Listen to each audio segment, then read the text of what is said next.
Halo teman-teman semua, sekarang saya sudah bersama Pak Bob S. Effendi. Betul. Dia sering dikenal kayak gitu ya. Yes, betul. Sekarang kita berkesempatan untuk bisa berbicara di dalam podcast ini bareng Pak Bob, panggilannya Pak Bob ya. Betul. Yes. Nah, jadi kira-kira apa yang akan kita bicarakan? Tentunya tentang profesi ya dari Pak Bob sendiri, kebermanfaatannya nanti ke masyarakat secara umum, dan tentunya kita akan berfokus kepada bagaimana perkembangan teknologi nuklir yang ada di Indonesia. Yes. Nah, jadi nanti kita akan berfokus ke sana.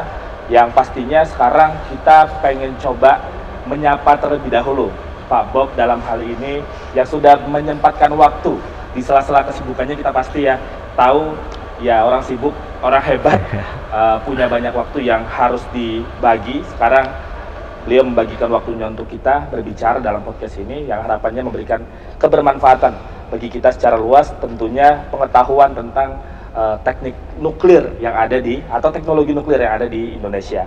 Baik, selamat siang ya di sini, kita sekarang sedang recordnya siang. Selamat siang Pak Bob. Selamat siang. Sehat, Bayu. bagaimana kabarnya? Alhamdulillah, terima kasih Bayu. Suatu kehormatan buat saya nih bisa bicara di podcast YouTuber Bangka. Waduh. Nah, baru pertama.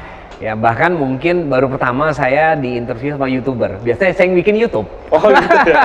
Oke, siap. Jadi thumbs up. Oke, thank you.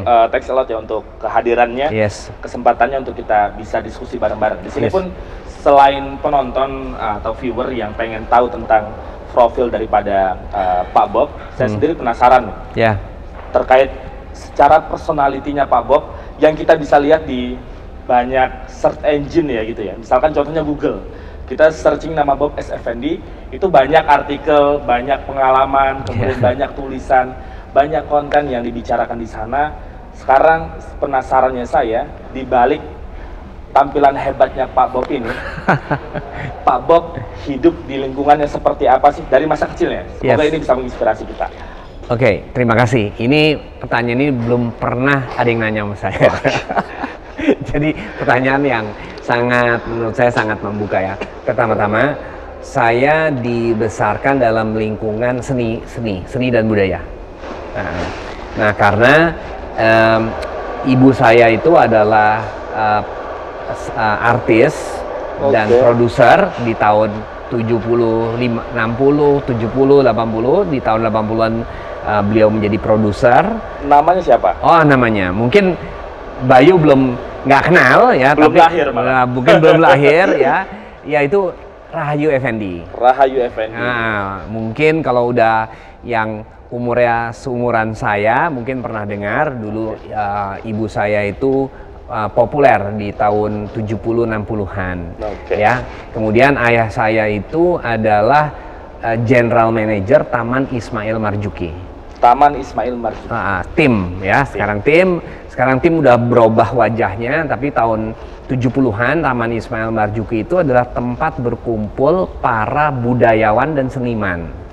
Bahkan ayah saya itu almarhum Tami Effendi itu yang meminta kepada saat itu Gubernur DKI Ali Sadikin untuk membangun tempat berkumpulnya para seniman dan budayawan, karena kebetulan ibu saya juga budayawan ya. Nah, sehingga akhirnya terbentuklah Taman Ismail Marzuki yang sekarang ada planetarium dan lain-lain. Bahkan sekarang katanya mau dijadikan mall.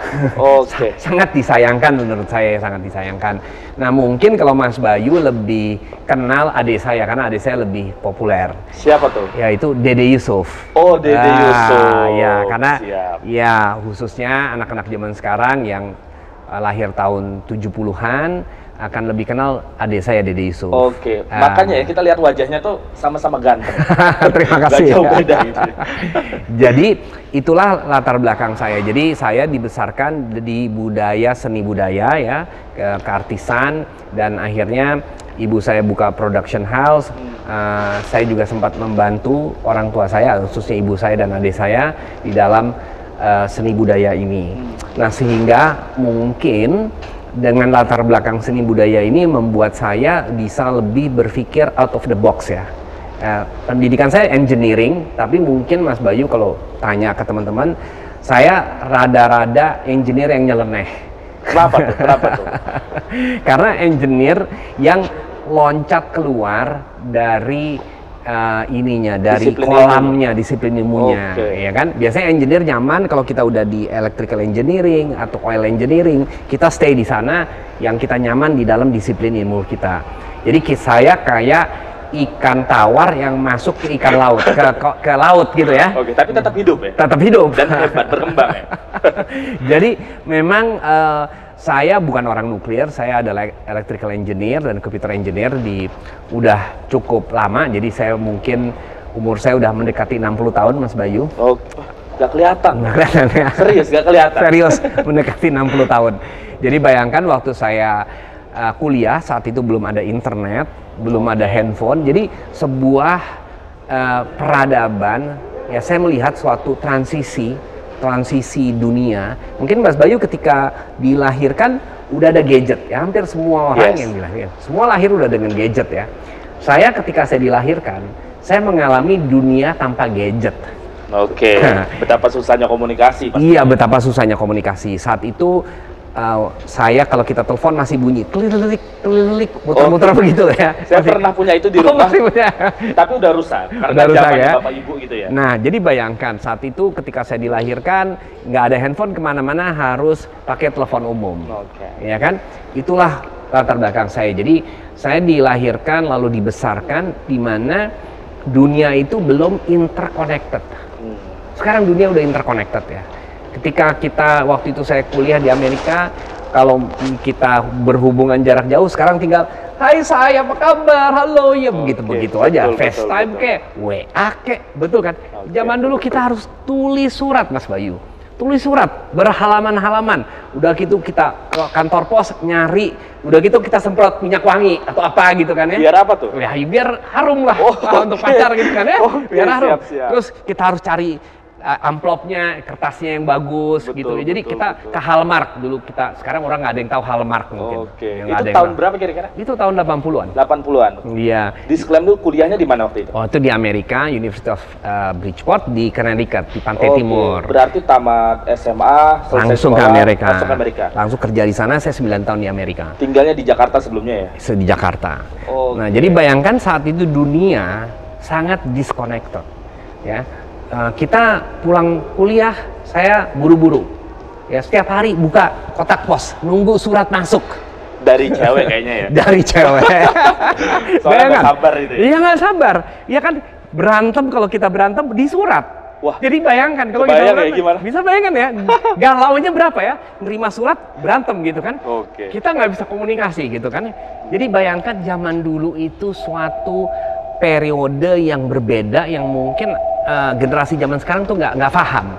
Jadi, iya kan, bayangkan saya melalui transisi itu. Jadi kalau mau dibilang transisi, saya melihat suatu transisi tahun 70-an, benar-benar tidak ada teknologi saat itu. Bayangkan tahun 70-an saya melihat TV masih hitam putih. Iya, betul. Ya, hitam putih. Lalu tahun 80-an TV udah berwarna, ya udah berwarna, mobil udah ada. Belum ada interkoneksi, semua masih telepon-telepon. Tiba-tiba jadi ada periode pertama, periode kedua udah TV hitam putih, udah mulai ada elektronik tahun 80-an, elektronik macam-macam tahun 90-an. Tiba-tiba di tahun 2000 saya melihat 90-an akhir introduction dari internet. Nah, waktu itu internet, waktu masuk internet, jadi pertama bayangkan ya, udah ada 3 transisi dalam masa hidup untuk orang-orang seumuran saya ya. Pertama kita melihat dunia masih hitam putih, semua hitam putih, ya, TV hitam putih, film hitam putih ke bioskop. Kalau kita ke bioskop, kita harus kayak ke kondangan. Kenapa? Nggak boleh masuk. Kalau pakai t-shirt dulu, zaman dulu, itu nggak boleh masuk bioskop. Karena apa? Gembel itu ya? Iya, keren gitu ya? Iya, betul. Kita harus pakai sepatu kulit, harus celana licin, ya, harus pakai baju rapih. Nggak boleh. Begitu dulu film, begitu dibuka, orang tepuk tangan. Sekarang nggak ada yang lagi tepuk tangan. Betul. Iya, nggak ada. Tiba-tiba di tengah film ada istirahat. Oh iya? Ada waktu istirahat. Jadi itu dunia yang zaman sekarang orang nggak ada yang merasakan itu. Saya melalui itu. Yang ingin saya sampaikan adalah adanya beberapa transisi. Ya, saya merasakan itu adanya beberapa transisi. Di mana akhirnya masuk internet di tahun 90-an awal, namun belum interconnected. Jadi ketika kita masih internet, dulu ada dua yang muncul bersamaan, yaitu internet dan telekomunikasi. Oke. Internet udah muncul, waktu itu kita masih pakai modem, pencet ting tung tang ting tung ting tang tung tung tung begitu ya, bunyi-bunyi, habis itu tit baru terkonek. Internet waktu itu masih graphical, nggak berbasis teks, ngetik tak tuk, nggak ada pakai graphical gitu ya, masih teks. Sesudah itu kita ada handphone. Handphone waktu itu MPS dan lain-lain gedenya segede batu bata, itu belum terkonek, masih terpisah-pisah ya antara komunikasi dan internet ya. Akhirnya di tahun 2000-an pertengahan itu merging dengan adanya Google. Akhirnya sekarang kita bisa mengakses internet maupun voice di unit yang sama. Artinya terjadi suatu perubahan paradigma, perubahan peradaban yang saya lalui, yang sebenarnya nggak disadarin orang. Sangat signifikan perubahan itu, Mas Bayu.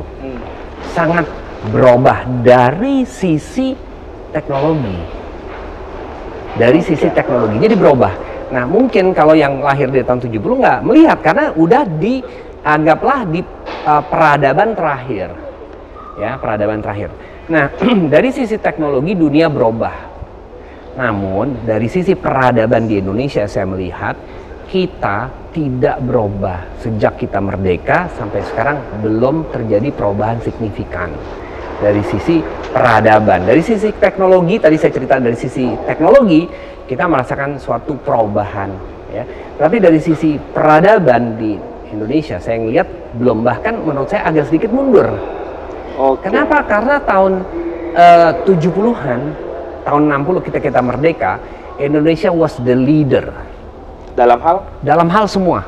Bung Karno menginisiasi yang namanya Asia Afrika, mengkoleksi, menggenerasi sebuah kekuatan kan. Banyak kejadian sejarah waktu itu Kejadian tahun 40-50 ya, menginisiasi sebuah kekuatan besar yang disebut Asia Afrika, dan akhirnya terjadilah konferensi Asia Afrika yang dihadiri seluruh bangsa-bangsa di Asia baik di Afrika. Ya, sehingga Bung Karno menginisiasi sebuah kekuatan yang namanya NEVO, New Emerging Forces, yang menantang, bayangkan ya, kekuatan digalang mau bukan, tapi menantang, baik menantang Amerika maupun menantang Rusia. Saat itu kan blok Amerika dan Rusia. Adalah luar biasa. Semua orang saat itu salut, hormat kepada Bung Karno. Betul ya, that was zamannya Bung Karno. Sudah itu adalah peradaban pertama Indonesia menurut saya. Langsung begitu muncul Indonesia mercusuar, zuk, langsung orang terpana. Ya, orang terpana kepada Bung Karno. Betul kan ya? Sangat karismatik. That was menurut saya peradaban pertama Indonesia. Dari zaman sebelum merdeka. Sesudah itu kita masuk peradaban kedua, yaitu Pak Harto. Pak Harto karena sedikit otoriter, ya saya ngomong sedikit aja lah, menghormati Pak Harto. Akhirnya terjadilah suatu akselerasi teknologi, kemajuan. Kenapa? Ya karena dia otoriter, dia begitu ngomong A, ya A sampai bawah. Ya kan? Apa yang dia katakan itu terjadi dan dijalankan. Dan perbedaannya, karena sedikit otoriter, ya saya pakai bahasa halus sedikit lah ya. Jadi walaupun banyak negatifnya, tapi kita harus catat juga positifnya. Dia bisa melakukan perencanaan jangka panjang 30 tahun. Ya, yang disebut GBHN itu. Sehingga akhirnya dikawal per 5 tahun. Sehingga setiap per 5 tahun itu naik terus. Peradaban Indonesia saat itu naik. Sehingga kita kenal Indonesia adalah negara pertama yang punya satelit di Asia. Di Asia Tenggara atau Asia, saya juga nggak tahu. Pokoknya negara pertama yang punya satelit. Kita negara pertama yang punya jalan tol. Kita negara pertama yang bisa bikin pesawat terbang di Asia. Nah, itu di Asia. Negara pertama yang bisa bikin kereta api. Banyak sekali yang kita pertama. Kita punya galangan kapal pertama. Sekarang semua hilang. Gitu ya. Saat itu, zaman itu, kita paling unggul dari sisi inovasi, indeks inovasi. Nah, sesudah reformasi akhirnya Pak Harto jatuh, gitu ya. Di situ mulai carut marut. Kenapa? Karena adanya otonomi daerah dan lain-lain, kekuasaan terbagi-bagi, tidak tersentralisasi di satu orang, sehingga akhirnya keputusan itu nggak bisa turun ke bawah dengan baik. Ya, dan perencanaan jangka panjang yang dulu GBHN 30 tahun, walaupun kita punya RPJPN diganti ya GBHN, menurut saya itu kesalahan besar ya. Harusnya ya memang oke lah Bung Pak Harto saat itu ada sisi negatifnya, tapi sisi positifnya pertahankan, yaitu GBHN menurut saya sih bagus ya. Akhirnya dirubah menjadi RPJPN 25 tahun. Tapi akhirnya dari pemerintah ke pemerintah, karena aspek demokrasi, RPJMN-nya dirubah terus. Sehingga nggak pernah setiap kali ada presiden baru, RPJMN-nya nggak pernah referensikan ke RPJPN-nya.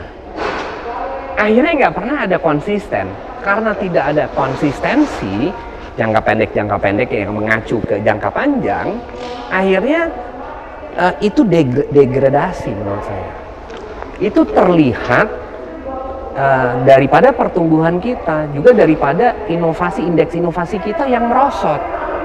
Dan juga terlihat bagaimana GDP per kapita kita disalip oleh Malaysia. Oke, di tahun itu ya? Di tahun itu sesudah reformasi itu. Nah, di tahun 70 masih ingat ya, sekarang bayangkan ya, Malaysia dari sisi pendapatan per kapita itu udah kurang lebih 12.000, kurang lebih ya 130 juta. Kita masih stuck 4.000 ya. Padahal di tahun 70-an Malaysia itu di bawah Indonesia dari sisi pendapatan per kapita maupun dari sisi konsumsi listrik. Sekarang within 30 tahun Malaysia menyusul Indonesia. Memang juga karena adanya tangan kerasnya Mahathir, karena Mahathir kan cukup lama juga megang Malaysia. Betul, ya. Berkuasa cukup lama. Memang ada plus minusnya berkuasa lama ya. Jadi setelah saya kilas balik sekarang, memang berkuasa lama itu walaupun itu kita sebut diktator gitu ya. Tapi ternyata untuk negara-negara yang berkembang yang masih carut-marut, memang mungkin dibutuhkan tangan keras. Oke, siap. Betul ya? Ya, tetapi memang harus tangan keras yang memang sedikit demokratis. Jadi tangan keras tapi demokratis. Yang saya lihat kayak misalnya Mahathir lah ya. Mungkin banyak yang menilai jelek dia juga lah ya. Memang juga apa sih bedanya diktator juga, lama juga kan berkuasa walaupun dia lebih tidak otoriter ya dibanding Soeharto. Tapi lihat nyatanya Malaysia sekarang maju. Oke. Maju kan, tapi itu kan urusan politik ya, kita nggak usah bahas. Tetapi artinya sejak reformasi itu, Mas Bayu, kita itu merosot di segala hal, merosot di inovasi, merosot di kesejahteraan, kita stuck ya, konsumsi listrik kita stuck, nggak tumbuh-tumbuh, kita tumbuh hanya 30 kWh per kapita per tahun. Jadi bayangkan sederhana, kita selalu merasa kalau bilang wah listrik kita besar. Enggak, listrik kita besar. Memang kalau kita lihat kita pembangkit kita ada total sekitar 70 gigawatt, itu terbesar di Asia, terbesar. Asia Tenggara ini terbesar ya. Ya memang karena penduduk kita besar lah ya. Tapi kalau kita bagi, ya kecil. Kita bagi dengan jumlah penduduk, maka konsumsi listrik kita cuma 1.000. Malaysia 4.500, udah jauh di atas Indonesia, bahkan mendekati 5.000. Oke, siap. Betul kan? Ini sebelum terlalu jauh ya. Yes. Sangat menarik nih. Jadi secara kilas balik proses pertumbuhan dan perkembangan daripada daripada Pak Bob nih ya, ini keren banget ya. Jadi 3 generasi dia lewati. Iya, betul. Transformasi teknologi ya. Yes, transformasi teknologi. Bisa dibilang ya 1.0 gitu ya. 2.0 sampai sekarang 4.0 gitu. Iya, mungkin kita nggak bisa sebut 4.0 lah ya. Mungkin masih 3.5 and a half. Kita saya nggak bisa mengatakan ini 4.0 Indonesia secara belum sempurna gitu ya. Secara enggak. Oke, siap. Nah, jadi memang ini menjadi satu gambaran sangat inspiratif bagi kita ya. Umur itu tidak membatasi kita untuk berpikir dan berkreativitas. Betul. Pastinya gitu ya. Betul. Dan ini dibuktikan oleh Pak Bob yang sekarang akan berdiskusi kita masuk ke tema utama kita. Bagi listrik tenaga nuklir, PLTN, kurang lebih seperti itu. Nah, tapi sebelum berbicara tentang teknologi nuklirnya, kita pengen tahu yang ada di dalam naungannya Pak Bob ini perusahaan apa dan pengen berbuat apa.